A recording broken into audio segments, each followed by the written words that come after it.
Assalamualaikum warahmatullahi wabarakatuh. Bismillahirrahmanirrahim. Wabihi nasta'in ala umurid dunya waddin. Alhamdulillah. Wassalamun ala ibadihi alladhina astafa. Amma ba'. Sidang penonton yang dirahmati Allah, kita panjatkan kesyukuran kehadran Allah Subhanahu wa taala dapat bersua kembali dalam meneruskan pembacaan kitab Al-Azminatu wal Amkinatu karangan Asy-Syaikh Al-Imam Al-Marzuki, wafat pada tahun 421 Hijrah. Masih lagi membicarakan bab yang kedua, pasal yang pertama, penggunaan zaraf zaman, zaraf makan.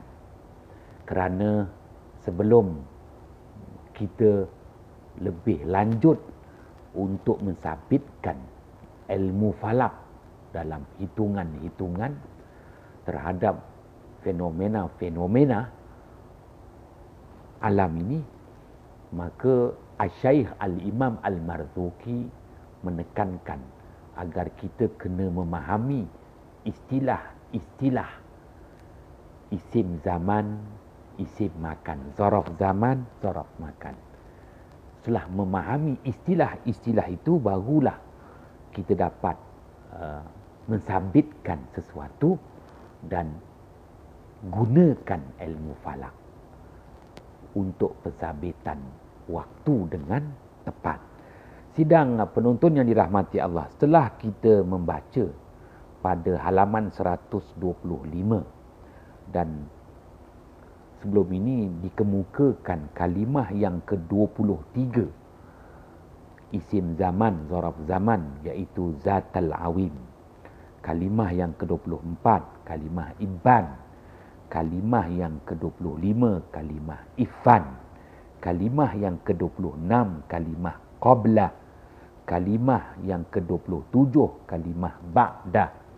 Maka kita balik kepada kalimah yang pertama, iaitu kalimah al-yaum, hari.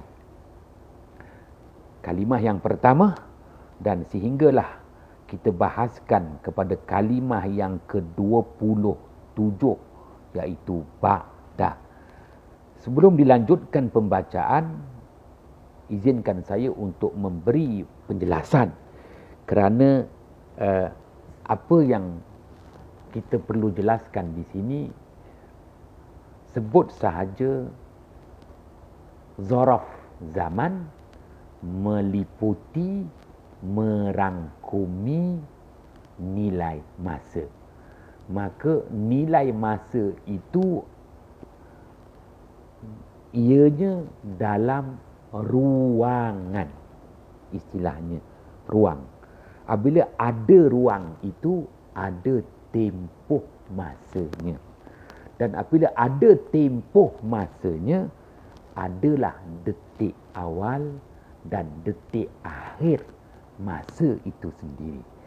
Sidang ahli, sidang penonton yang dirahmati Allah, baik, apabila ada masa, ada peristiwa. Dan peristiwa disabitkan dengan masa, peristiwa disabitkan dengan tempat. Apabila kita merenung hadis riwayat Imam At-Tabrani, Rasulullah sallallahu alaihi wasallam bersabda, fi kulli yaumin situna wa thalathmi'ati lahzatin yukhlaqu wa yarzuqu wa yumitu wa yuhyi wa yu'izzu wa yuzillu wa yaf'alu ma yasha, atau kama qala Rasulullah sallallahu alaihi wasallam. Setiap hari mengandungi 360 lahzah.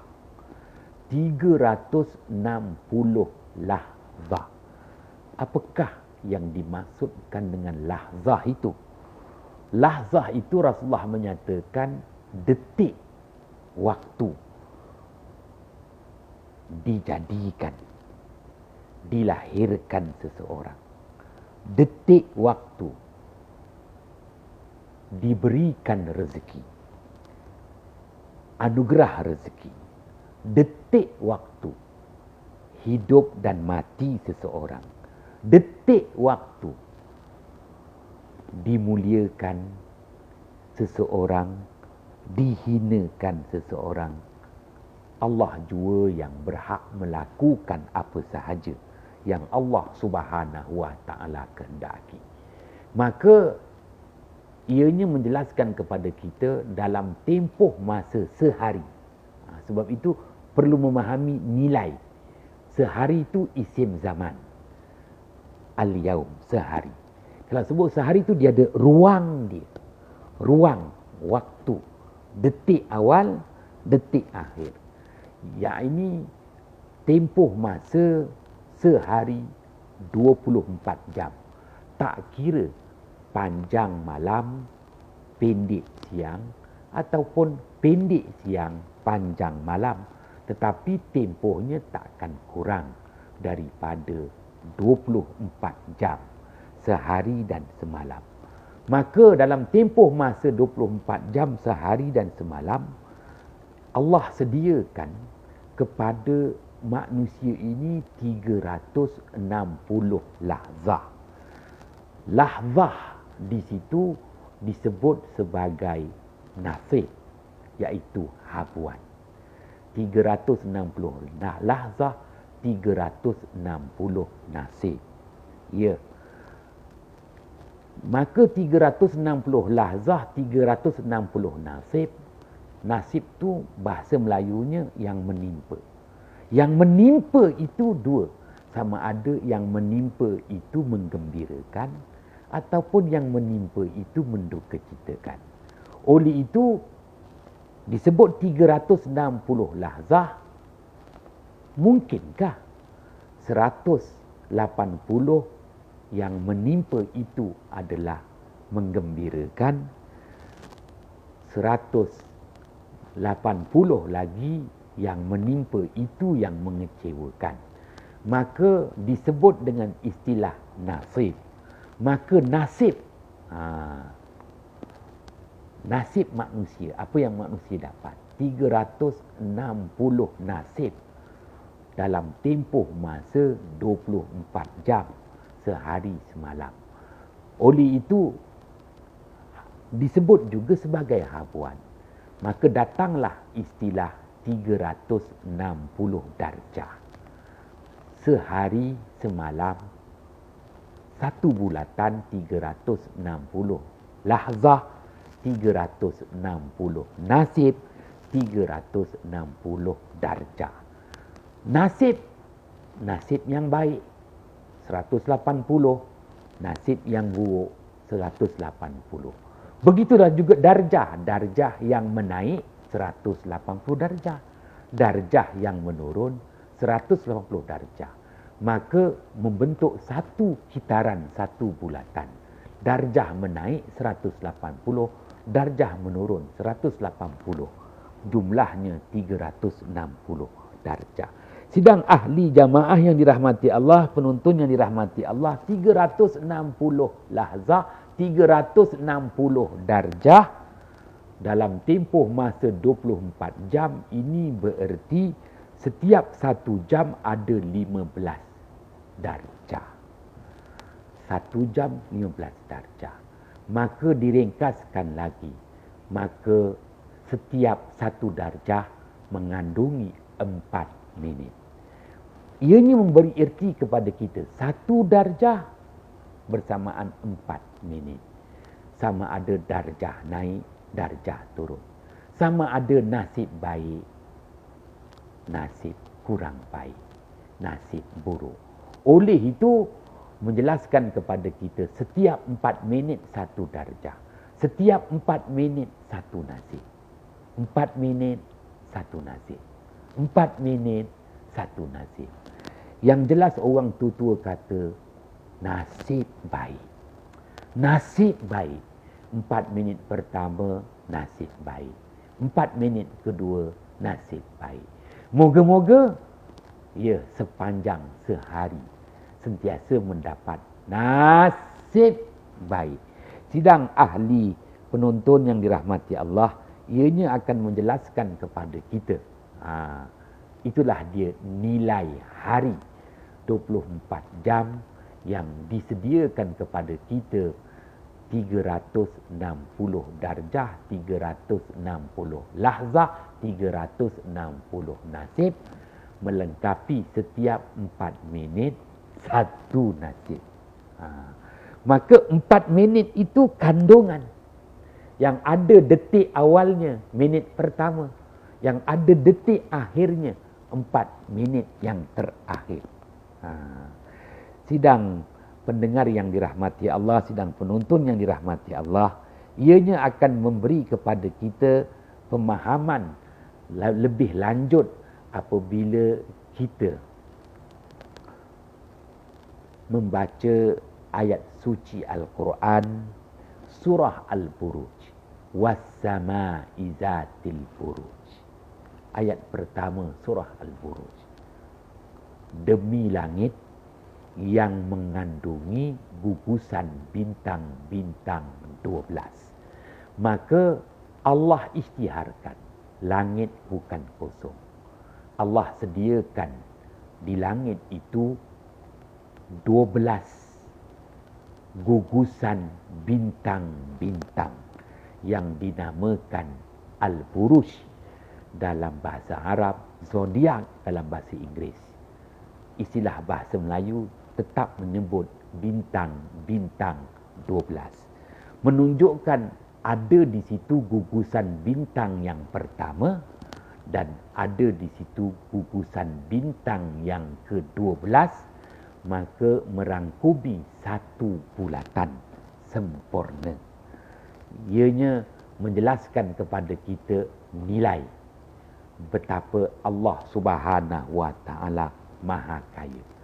Allah sediakan di langit sana Al-Buruj, gugusan bintang-bintang 12 yang mencakupi, meliputi bulatan penuh, menunjukkan Allah berkuasa dan menguasai atas segala-galanya.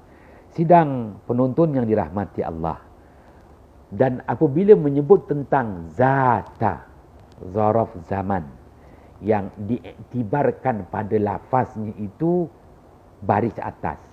Iktibar pada makna memiliki, mempunyai.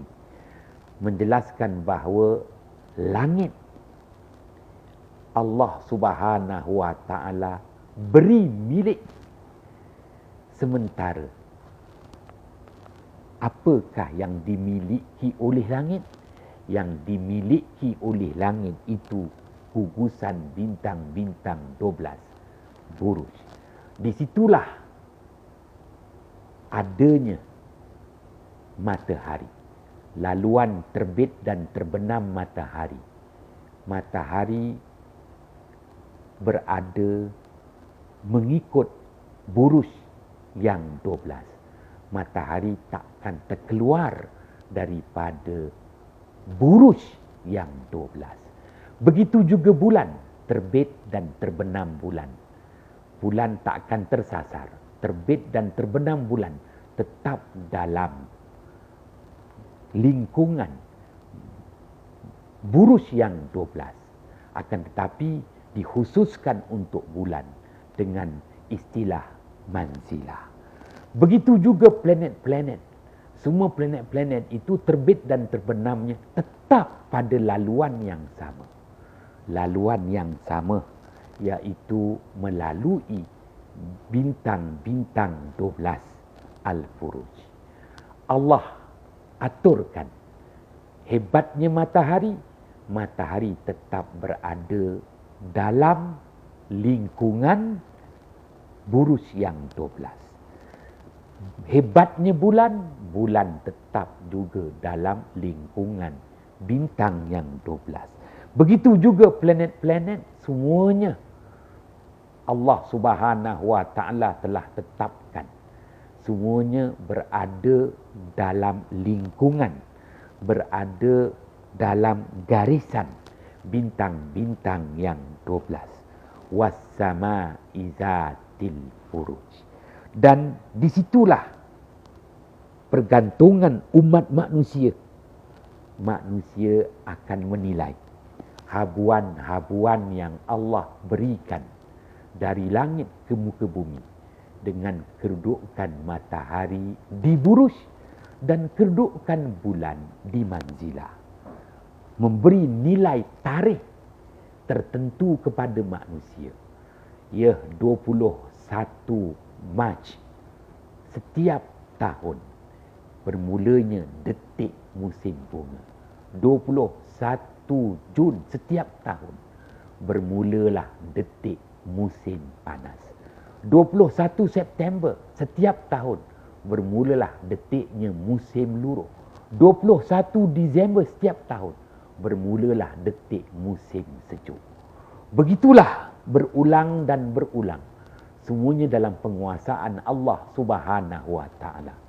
4 musim menggambarkan betapa manusia bergantung dengan habuan-habuan yang Allah sediakan di alam tumbuhan, alam haiwan, alam daratan. Begitu juga alam lautan.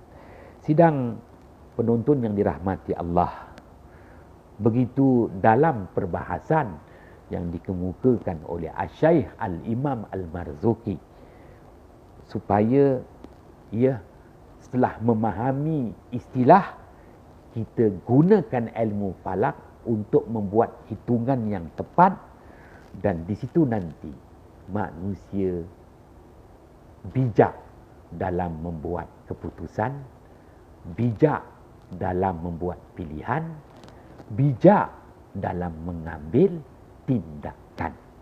Bukan sembarangan, kerana manusia diberikan 2 peruntukan, waktu, dan manusia diberikan peruntukan yang kedua, tempat. Ya, agar manusia tidak rugi. Kerana waktu dan tempat yang akan menentukan untung atau rugi manusia. Sidang penonton yang dirahmati Allah, menjelaskan kepada kita betapa perkara yang perlu diketengahkan memahami istilah. Kerana dengan memahami istilah, kita dapat menyelami dan kita akui betapa Al-Quran itu merupakan mukjizat yang akan memberi pedoman dan panduan kepada manusia. Semoga Allah Subhanahu wa taala sentiasa dorongkan kita kepada jalan-jalan kebaikan sehingga bersua kembali. Wabillahi taufiq wal hidayah. Wassalamualaikum warahmatullahi wabarakatuh.